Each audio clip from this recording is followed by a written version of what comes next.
হযরত আব্দুল্লাহ ইবনে মাসউদ রাদিয়াল্লাহু তাআলা আনহু থেকে বর্ণিত, নবী করিম সাল্লাল্লাহু আলাইহি ওয়াসাল্লাম বলেছেন, জাহান্নাম থেকে সর্বশেষ যে ব্যক্তিকে জাহান্নাম থেকে বের করা হবে, সে তার অবস্থা হবে এমন যে তাকে জাহান্নাম থেকে বের করে আনা হবে। জাহান্নাম থেকে বের করে আনার পরে তাকে বলা হবে, তুমি কি জাহান্নামের শাস্তি ভুলে গেছো? সে বলবে, না, আমি কখনোই ভুলিনি।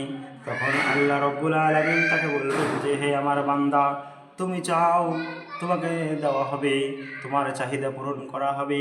তখন সে চাইবে তার জন্য যেন জান্নাতে একটু জায়গা হোক।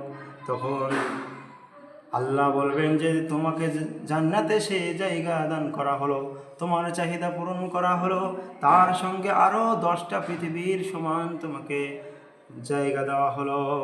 তখন ব্যক্তিটি বলবেন যে, আল্লাহ, তুমি হচ্ছ বাদশাহ, তুমি হচ্ছ বাদশার বাদশাহ, তুমি আমার সাথে কি ঠাট্টা করছো? আমি এইমাত্রই জাহান্নাম থেকে পুড়ে পুড়ে বের হলাম এবং আমার চাহিদা তুমি পূরণ করলে, তারপরে বলছো 10টা পৃথিবীর মতো আবার তোমাকে বাড়তি জায়গা দেওয়া হলো। তখন আল্লাহ রাসূল সাল্লাল্লাহু আলাইহি সাল্লাম এই কথা বর্ণনা করার সময় তিনি হাসলেন, কারণ আল্লাহ রব্বুল আলামিনের ক্ষমতা সম্পর্কে বান্দা এতই অজ্ঞ। আল্লাহ রব্বুল আলামিনের নিয়ামতের ক্ষমতা, আল্লাহ রব্বুল আলামিনের ক্ষমতা সম্পর্কে বান্দার এত কম ধারণা, সেই কারণে তিনি সেই কথা চিন্তা করে তিনি হেসে ফেললেন যে তার মাড়ির দাঁত চোয়ালের দাঁত দেখা গেল।